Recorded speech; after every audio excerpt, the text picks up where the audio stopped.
Afternoon, everyone. Appreciate that help. As you just saw, the President was honored to host the swearing-in of Attorney General Sessions in the Oval Office just a short time ago. Under Attorney General Sessions, the Justice Department will return to its original core mission to uphold the rule of law, to ensure that justice is administered and enforced fairly and impartially for all Americans. Attorney General Sessions, come on in. I'm sorry. Well, you know, it's a Trump briefing. Attorney General Sessions is a world-class legal mind and experienced prosecutor, and the President is pleased to have him finally in place as our nation's top law enforcement officer. After the Attorney General's swearing in, the President signed 3 executive orders dedicated to standing behind the police officers who risk their lives every day to protect us in our communities, reducing crime, and stopping cartel violence. The first executive order directs the newly installed Attorney General to develop a strategy for more effectively prosecuting people who commit violence against members of law enforcement. We must better protect those who protect us. Our men and women in blue need to know that we're with them 100% as they patrol our streets. Unfortunately, this has not always been the case. Law enforcement officials have been vocal about the lack of support they received under the past administration. This lack of support demoralized many officers and in some cases led to their discouraging their engagement with local communities, only causing further harm and deterioration. It's imperative that federal, state, and local law enforcement agencies better coordinate and share information across jurisdiction to better serve and protect our communities. This order will start the important work of doing just that, instituting a holistic approach that involves the whole of government. It also directs the Department of Justice to work with other federal agencies to come up with ways to further reduce violence against law enforcement, and orders a hard look at how the Department of Justice and other agencies use their law enforcement grants. The second order establishes a task force led by the new Attorney General to reduce crime and restore public safety in communities across America. Together, the members of this task force are going to come up with specific recommendations how we can change existing federal law to better prevent crime and improve public safety, and develop stronger working relationships with our state, local partners. The President is confident this task force will develop a systematic strategy to help further protect the American people. Communities across our nation have been devastated by a surge in violent crime rates, particularly our major cities. Over the last 8 years, we've experienced declining focus on law and order. Crime reduction will clearly be a priority for this White House. The last executive order refocuses the energy and resources of the federal government to dismantle transnational criminal organizations such as drug cartels. It's important to emphasize that we cannot reduce crime in the United States without additionally addressing illegal immigration and illegal drugs. Through this executive order, the President instructs the Attorney General to form a comprehensive and decisive approach to destroying transnational crime organizations and drug cartels. These cartels represent a clear and present danger to our nation. They bring dangerous criminals, drugs, and violence to once peaceful neighborhoods, both here at home and in other parts of the world. They have fueled addiction and overdose deaths, and they can no longer be allowed to operate with impunity in our country or our hemisphere. This order pulls together the experience and resources of federal agencies to work towards emphasizing specific goals in this regard. Number 1, to upgrade our information gathering about these transnational organizations and cartels. Without accurate information about these threats and the ability and willingness to share this information, we're not going to be able to tackle this problem. It's important to note that prior to this administration, if you had called the Department of Justice to ask for these statistics, they never kept them. So knowing what we're facing is a big part of addressing the problem. Number 2, improving the speed and efficiency of removing criminal aliens, cartel members, and people who help cartels from our nation. Unlike during the last 8 years, these criminals are finally going to go home. Shift whatever resources we can to tackling these organizations and prevent them from disrupting our society any further. Now, onto the President's schedule. This morning, the President held a breakfast and listening session with key stakeholders in the airline industry. We've got a participant list if you're interested. The President thanked the attendees for the 10 million jobs and $1 trillion in annual economic income activity they contributed to our economy, and praised them for moving approximately 2 million passengers per day in spite of the outdated infrastructure and equipment that they have in terms of air traffic control and other infrastructure measures. The President asked aviation leaders what the government can do to help their industry grow and create more well-paying jobs for Americans. The The leaders commended that they have never been given the opportunity to work truly alongside the president in such an open and constructive way, and they were unanimous in asking for the president to offer relief from the duplicative and burdensome regulations that are stifling job creation, which he assured them he'd do. The president also reaffirmed his commitment to forging public-private partnerships that will rebuild America's crumbling infrastructure. He pledged to work closely with the airline industry to modernize the technology system that keep our nation's airports running and to expedite the approval process for future airline infrastructure projects. It's the president's goal to make sure the United States has the most advanced airline system in the world, and this meeting was an important first step in achieving that. After the executive order signing, the president spoke with the president of Afghanistan and the emir of Qatar. My understanding is that we should have readouts shortly on both of those calls. Just concluding, a few moments ago, the president held a Supreme Court and legislative listening session and lunch with Democrat and Republican senators. In attendance were Chairman of the Judiciary Committee, Senator Chuck Grassley of Iowa, Senator Heitkamp of North Dakota, Senator Tester of Montana, Senator Donnelly of Indiana, Senator Manchin of West Virginia, Senator Moore Capito, also of West Virginia, Senator Cornyn of Texas, Senator Alexander of Tennessee, Senator Coons of Delaware, and Senator Bennett of Colorado. The president expressed his hope that these senators and their colleagues will give Judge Gorsuch a fair consideration and vote based on his qualifications to serve on the Supreme Court. With over 100 federal judicial nominations potentially happening during this administration, it's critical for us to have an open dialogue and work towards bipartisan agreement so that our justice system returns to its important work on behalf of the American people. Later today, the president will speak with the Emir of Kuwait and the Prime Minister of Iraq. He will provide readouts, or we will provide readouts of those calls moving towards the conclusion of them. We also anticipate that the Senate will hold a vote to confirm Secretary-designate Price this evening into the early hours of Friday to be the next Secretary of Health and Human Services. The president was glad to see that the Army Corps of Engineers announced last night the final easement for the Dakota Access Pipeline. With this final federal authorization completed, the president working to reduce further unnecessary delays, this infrastructure project can finally continue to move forward. The construction of the Dakota Access Pipeline was one of the president's campaign promises and the subject of one of his first executive orders. The administration is pleased that Americans will be going to work building this pipeline and building it with American steel whenever possible. Now, looking to the upcoming schedule, tomorrow the president will welcome Prime Minister Abe of Japan. The president and the prime minister will hold a press conference at 1 p.m. in the East Room. They will depart Washington around 3 o'clock tomorrow afternoon for Mar-a-Lago, where the president is honored to host the prime minister at the Winter White House. As we recently announced just earlier today, Prime Minister Trudeau of Canada will visit the White House on Monday. The president looks forward to a constructive conversation and strengthening the deep relationship that exists between the United States and Canada. The president will also host Prime Minister Netanyahu of Israel next Wednesday. We'll have further guidance on the press availability potentials for either one of those. One last thing before I take your question. Amid surging levels of CEO confidence and in the wake of incredible job announcement made by the White House yesterday by Intel, there's also new numbers released today by the Department of Labor showing that unemployment claims are at near historic lows. The president knows better than anyone what business needs to create jobs, and the market is responding to his policy improvements. This administration will continue to roll back burdensome regulations and lower the overall tax burden on Americans so they can hire even more people and create even more innovative projects. With that, I'll take your questions. Caitlin Collins.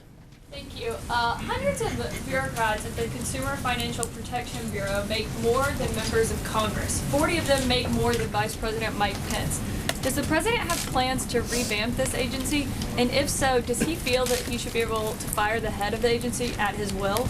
I know I've addressed this before, but we have no updates right now on the head of CBPB. If we do, I'll let you know. With respect to the first part of that question, I think one of the things that you're going to continue to see from this president is a respect for taxpayers' dollars, the money they spend, and how they're spent.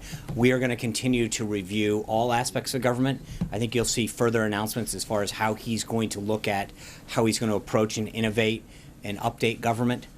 The bottom line is that we should be paying people a fair wage for their service to this country, but that we should be doing it in the most effective and efficient manner. And I think that's what the president has already shown towards his commitment towards helping reduce the cost of several programs through the government and bringing back jobs. But there's going to be a respect for taxpayers in this administration, so that whether it's salaries or actual positions or programs, he's going to have a very, very tough look at how we're operating government, how many positions they're in, what people are getting paid. But the president understands that most Americans are out there working night and day trying to get by, and that Washington truly needs to respect the money that they spend. And then we should be doing it in a way that shows that with a level of respect in terms of how many people we're hiring, what they're paid, what programs we're looking at, whether or not that program's duplicative. But it's not just about one department or one agency. It's really about looking at how government as a whole operates. John.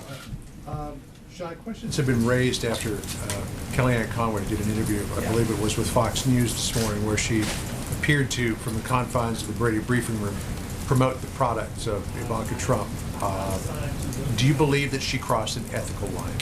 Kellyanne has been counseled, and that's all we're going to go with. She's been counseled on that subject, and that's it. And can I ask a question? There's Reuters has a story out that includes a partial transcript of the president's call with Vladimir Putin, Right. in which he appears to express doubts about the New START treaty. Does he indeed have doubts about the New START treaty? Would he like to see that renegotiated? The president's conversation with President Putin is a private call between the two of them, and I'm going to leave it at that. We put a readout on the call, and we have nothing further beyond that. John Gizzi. Thank you, Sean. One question today. Wow. On February 2nd, Vladimir Kara-Murza, who is a well-known filmmaker in Russia and was a close associate of the late Boris Nemtsov, the dissident, found himself in critical condition. Right. His wife has since said she believes this is poisoning, very much like the conditions that almost took his life 2 years ago.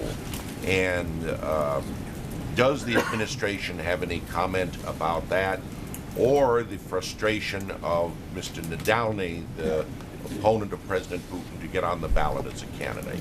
I think our State Department is aware of the situation. We're monitoring it, and I'll leave it at that. Yeah, Blake.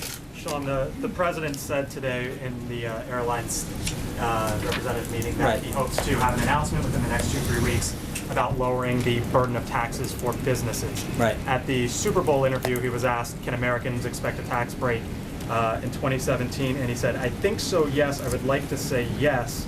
It sounds like he's a little bit more confident for the businesses than individual tax breaks for Americans. Is the business component at this point ahead of the individual component? No, it's a comprehensive, yeah. Thanks for asking. I think we're looking at, in the next few weeks, rolling out the outline of a comprehensive tax plan that we've continued to work, that we'll be working with Congress on, that will address both the business side of the tax ledger as well as the individual rates. But it's going to be a comprehensive plan, something that we haven't seen since 1986. But I think when you look at the segueing of that, we've got two opportunities for reconciliation this year. One is using the FY17 budget, which you can easily get Obamacare repeal and replaced on, and then you can use the FY18 budget to utilize the second opportunity at reconciliation to do comprehensive reform. But we recognize the need. I mean, it's been since 1986 that something like this, of this scale and magnitude, has happened.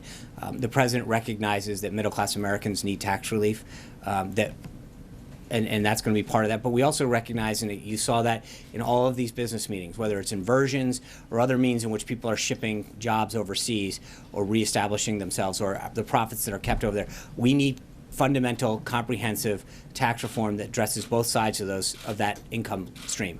Can you say if this is going to be a mix between what he had put out there on the campaign and what House Republicans have put out there before? Because there's some similarities, but clearly some differences as well. I'm just going to say that you're going to have to wait a couple weeks before we put out that outline. But I can tell you that it's something that's going to spur economic growth. It's going to recognize the need to give so many working Americans the relief that they need. But more importantly, I think part of the issue that we continue to see over and over again with businesses is that we're facing competition from abroad because of the wear of our tax code. It favors companies from not wanting to stay, and the president recognizes that. And what he wants to do is create a tax climate that not only keeps jobs here, but makes it incentivizes companies to want to come here, to grow here, to create jobs here, to bring their profits back here. So I think I don't want to get any further ahead of it, but I will tell you that it is going to be the first time that this nation's seen a full comprehensive tax reform in a long, long time. Yeah. Yeah, the president this morning tweeted that our country is, quote, bogged down in conflict all over the place. Where are we bogged down? Well, I think there's several places that we've What been. does he mean by that? Well, I think that if you look at ISIS in particular and the hot spots around the country, the places that we have to monitor, there's a lot of countries through the Middle East in particular, Northern Africa, that we are having to address and deal with and monitor because of the threat of radical Islamic terrorism. I mean, there's no question that the spread of it has gone in the last 8 years, has proliferated. And I think that the resources that we have to spend, this isn't a traditional war where you're just looking at the other enemy with a uniform and saying, here's the country we're fighting. The proliferation of ISIS throughout this country has made it so that we have to focus a lot more in a lot more places and expend a lot more resources because it's more of a disparate approach that we have to employ as opposed to having one country that you're facing at one time. But bogged down suggests it's I something understand. we can't get I out just of? answered the question, though. I understand. Thank you. Yeah. Thank you, Sean. Yeah. And happy Lantern Festival to you. Happy Lantern Festival to you. Thank you. And regarding the very nice letter that President Trump sent to Yeah. President Xi Jinping last night, I'm curious about the timing. And also in a letter, President Trump said he's looking forward to develop a constructive relationship with China. So could you elaborate the importance of this bilateral relationship to the U.S.? Thank Well, I you. think it's obviously important to us, and the president understands that. I think he's spoken fairly often about China, and he understands both the national and economic interests that we have, the desire for our companies to access the Chinese market, but also the national security interests that we have. And so he obviously wants to do what he can to have a fruitful and constructive relationship with China, and he looks forward to developing that as we go forward. Sarah? The top U.S. commander in Afghanistan said today that that they could use a few thousand more troops in Afghanistan to help the coalition efforts there. Going off Mike's question, if we're trying to get out of conflicts like that, does the administration plan to send those additional forces to Afghanistan? I think the president will heed the advice of the generals and Secretary Mattis.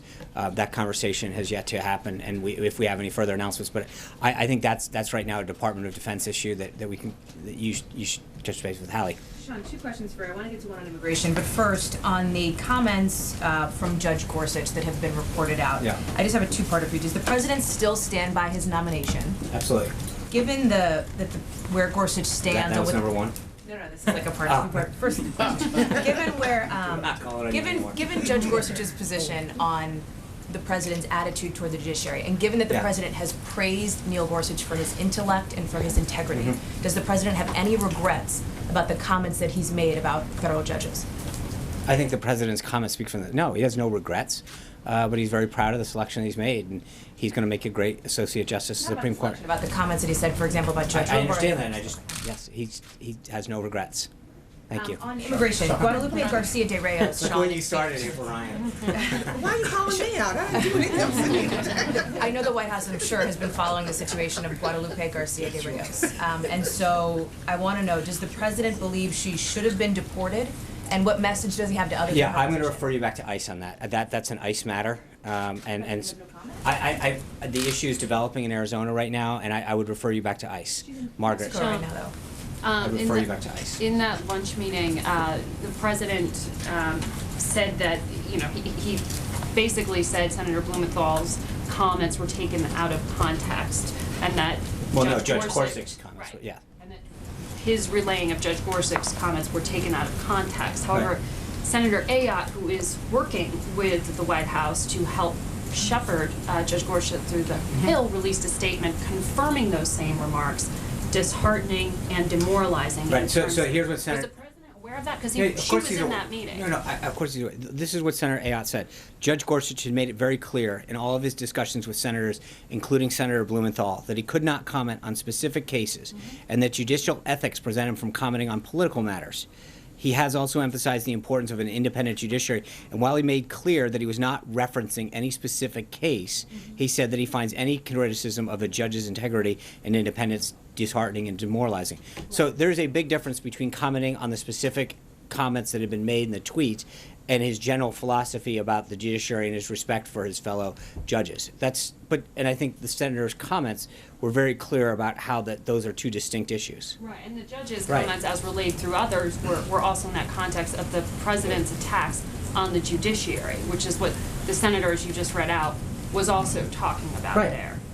Okay, so Was the president aware of that? Because Senator Ayotte was sitting right across from him when he said that those comments weren't accurately no, reported or conveyed. the way that Senator Blumenthal characterized them, he was talking about the tweets and saying that he was disheartened. That's not what the judge said. He was making two very complete, distinct arguments about how he views the comments, that he should not be commenting on a political matter or on specific things. But as a whole, he doesn't like attacks in general on the judiciary. It was a very distinct argument that he was making. And I think that's where I think we've got to be clear, and that's what Senator Ayotte was saying this morning. Very, very different. Cecilia. Does he take that on board? I mean, Does he what? Is he taking that on board? I mean, you just said he doesn't regret his past attacks on the judiciary. Right. But now you have these confirmed remarks, which you were saying were exactly what the judge was talking about. No. And that's not But hold on. changing the But president's, again, I think it's important to understand that the judge was very clear that he was not commenting on any specific matter, right? And then he was asked about his general philosophy. So you can't then take that, equate it back to the specific. He literally went out of his way to say, I'm not commenting on a specific instance. So to take what he said about a generalization and apply it to a specific is exactly what he was intending not to do. But in other words, the president will continue to speak like this. Of course he will. The president's going to speak his mind. It goes back to Thomas Jefferson, that presidents have commented on judicial nominees. I mean, the idea of one branch talking about or commenting on another branch is as old as our republic. So I don't know why. And I find it interesting when President Obama criticized the Supreme Court for its Citizens United comments in the State of the Union. There wasn't a similar concern about that. And there's the idea that this is a so-called judge portion. I get it. I mean, personal look, but at attacks. some point, it seems like there is clearly a double standard when it's how this is applied. When President Obama did it, there was no concern from this briefing room. When he does it, it's a ton of outrage. So I just, with all due respect, I think the president's made very clear that he was concerned about how that executive order in particular, which is what we're talking about, was applied. And I think we've addressed it from this briefing room over and over and over again, that the U.S. Code gives the president very clear authority to make this happen. Cecilia. But I want to make sure I understand what you're saying. Are you saying that demoralizing and disheartening was not specifically about the president's comments and what he said? And if so, how does the president know that? I think I think the judge literally made it very clear in his comments. I understand that. Senator Ayotte, who was there, made it very clear that he was commenting in general about attacks on the judiciary. That was it, plain and simple. I understand that, Cecilia. I can tell you with Senator Ayotte, who has been with him on every single thing, was very clear about that. There's no, so I understand that, and that is, she has made it very clear over and over again. Yeah. Sean, you're stealing the question. Yeah, Sean, your answer about the context Yeah. doesn't make sense when you think about what Senator Ben Sasse said today and this morning on TV. He said that he asked Judge Gorsuch specifically about the president's so-called judge tweet, and in response, Phil, this is like the fourth time I've asked an answer. No, but Blake. this is a different context, Sean. I understand that, Phil. I've asked directly about I understand that, and I've said exactly what Senator Ayotte said about it. I don't know how many times you can ask. Yeah, It was only about I understand it. Thank you. Yeah. Sean, I'm going to continue on this line despite what's happening there. Why isn't the White House, why isn't the president concerned about the influence or the appearance of the influence on the independent judiciary? Why isn't he? He is free to speak his mind. Where has this outrage been for the last 100 years? There has been the Obama administration or any previous administration. I'm talking about this president. I understand, and the this president White has House. the part of the reason the president got elected is because he speaks his mind. He doesn't hold it back. He's authentic, and he's not going to sit back. I think when he feels very passionately about something as much as the executive order, he was doing it to make sure Americans were safe. The order, the U.S. Code, is crystal clear on this. I think I've read it for like 3 days in a row. and it can't be any clearer how much authority it gives the president to do what he can to keep it safe. He's concerned that he's doing what he can to keep this country safe, and there's been a lot of activity to stand in the way. So I'm not sure how many more times I can read the code to you, but 8 U.S. Code 1182. You and me talking about it is not how the judicial process works. Thank you. You've asked the question now 8 times. One more, I'd like to ask you, one You've more got, about a different set of hold on. comments that have been made. I understand. Thank you. Go ahead. About a different set of Go ahead. comments that have been made, Sean, also from Kellyanne Conway earlier this week. Let him go. Earlier from this week, you said this is in context of the Nordstrom, and not about what she was counseled about, but about something she said to CNN earlier this week, is that the president doesn't comment on everything. And so I want to contrast the president's repeated statements about Nordstrom with the lack of comments about some other things, including, for example, the attack on Quebec Mosque and other similar environments. Why is the president, when he chooses to... Do you know, hold on, before, because you just brought that up, I literally stand at this podium and opened a briefing a couple days ago about the president expressing his condolences. I literally opened the briefing about it. So for you to sit there and say... I know. So why are you asking why he didn't do it when I literally stood here and did it? Statement. I don't understand what you're asking. Kellyanne's comment were about that the president doesn't have time to tweet about everything. Right. He's tweeting about this. Right. He's not tweeting about something else. I came out here and actually spoke about it and said the president spoke. The president's time. What are you? You're equating me addressing the nation here and a tweet? I mean, that's the silliest thing I've ever heard. Okay, this is silly. Okay, next. Okay, okay. Thank you. You've asked your question. Thank you.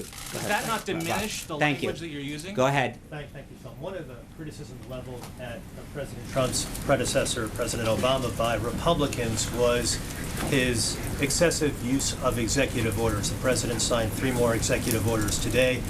Why isn't that criticism applicable to President Trump in the same manner? I think when you look at the context of what what those executive orders did, and there's things that are within the bounds of trying to protect this country and ordering police officers. Nothing that I think even Democrats would complain, with the exception of the one that we've had conversations on. Most of them have been widely praised by both parties.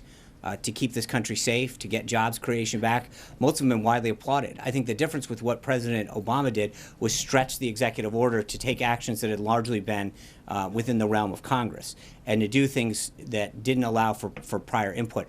The stuff that the president is doing is almost entirely highly applauded by both sides of the aisle and won tremendous praise. There's a big difference in the context in which those two administrations operated. One of the criticisms, in addition to that, was that President Obama, in using those EOs, was governing by executive fiat. He wasn't working with Congress. Does the president plan to use Congress in a legislative manner? Absolutely, and I just mentioned both tax reform and repealing and replacing Obamacare, immigration. There's so many areas where the president's, he literally we held up this briefing a little so that 8 United States senators could walk out and talk about, and again, that meeting, while it was focused on the judiciary, they talked about infrastructure, they talked about other priorities that they have. He has shown a commitment to work across the aisle, to bring folks in, to listen, to hear their thoughts, to get ideas on a legislative agenda that they can move together with. So I think there's a big difference between the last administration that sort of shunned Congress's role and this administration, where the president is actively seeking their input and ideas and helping them craft an agenda to move the country forward. Alexis. Follow up on the tax Sure. question. Because there are revenue elements of the Affordable Care Act, if it is repealed and replaced, there has been discussion on the Hill about what would be the appropriate track to get that into tax legislation, or how to treat that in tax legislation. If the president is interested in unveiling a tax package that is as comprehensive as you just described, would the revenue elements of the Affordable Care Act be on a separate track, or is he talking about folding them into one reconciliation package? So right now, as I mentioned at the outset, I think we're primarily looking at 2 reconciliation tracks. One utilizing the 2017 budget, so you could put your Obamacare repeal and replace in the 2017 reconciliation package, and then you could potentially do tax reform, comprehensive tax reform, in the 2018 budget. But I also want to say, I mean, just so we're clear, these aren't prescriptive. I think we continue to work towards Congress on a range of options and ideas to accomplish both of those and other goals. Those seem primarily the two most opportune ways to get this thing done, but I wouldn't want to rule in or anything out. I think both Speaker Ryan and Leader McConnell are going to weigh in on what best vehicles can be utilized to make this thing happen. So I don't want to be prescriptive. Ben. You talked about the president's tax reform plan in coming weeks. Is that something he's talked about with leaders in both houses of Congress, and are they prepared for this? Absolutely. I mean, as I mentioned, he has met with, just wrapped up a meeting with Republicans and Democratic senators, but this is something that the Legislative Affairs team, as well as the president himself, has engaged with members of Congress to talk about this both privately and in bigger groups. But there's a very large conversation going on to achieve bipartisan support for a package of this nature. Jonathan. Does the president believe it's possible to balance the budget without major entitlement reform? And if so, how? I think one of the things that the president has looked at is not just the cutting side, but the revenue stream. In one area in particular, natural resources, regulation and tax reform, how we can grow the economy and bring in additional revenues to the government on the revenue side. So there is a balance to how the president's looking at bringing down the deficit. And I think before we'll have a budget out, in a few weeks. I think that will answer a lot. But when it comes to deficit reduction, which is something that he is very interested in, that is not a one side of the ledger option. A lot of what he is trying to talk about in these meetings and with business executives is how we can expand the economy, and that expanded economy, that job creation, those explorations of natural resources and additional new jobs also bring additional tax revenue in. So there's a way to do this. If we start bringing businesses back, creating more things, creating more jobs, that creates a revenue stream that has a significant impact on the deficit, on being able to drive down the deficit and balancing the budget. So I think it's not something that I want to get into too much detail now, but I will tell you that I think the president has been very, very keen on trying to make sure that we look at the revenue side as much as we're looking at the spending side. When it comes to the spending side, again, you're looking at a whole of government approach at how we look at every department, every agency, every job, the spending free or the hiring freeze being one of them. How do we make sure that we're looking at, are these positions necessary? Are they duplicative? Are we using taxpayer money in the best possible way? Those are it isn't a single, look at those particular programs and try to figure out what we can do. He's looking at everything and figuring out if we can make it more effective and efficient. Yes, Scott. Yeah, Sean, Monday, House Oversight Committee is going to mark up Congressman Chaffetz's bill to strike down the District of Columbia's Death with Dignity Act, the assisted suicide law. It could soon come to the White House. Has the president articulated any thoughts on that or the other bills to strike down D.C.'s gun laws, marijuana, funding for federal for abortions in the district? Any thoughts on all these things that are coming your way? As they come our way, and they get passed by both houses and come this way, we will issue statements of administration policy. At this time, they are not at that position. So thank you guys very much. We'll see you tomorrow with the Prime Minister. Take care.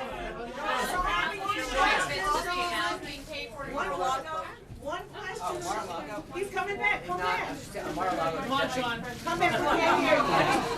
Sorry, one quick one. On Mar-a-Lago, someone asked about it yesterday, so quick follow-up. The president has offered, as a gift to the prime minister, he will be his guest at Mar-a-Lago.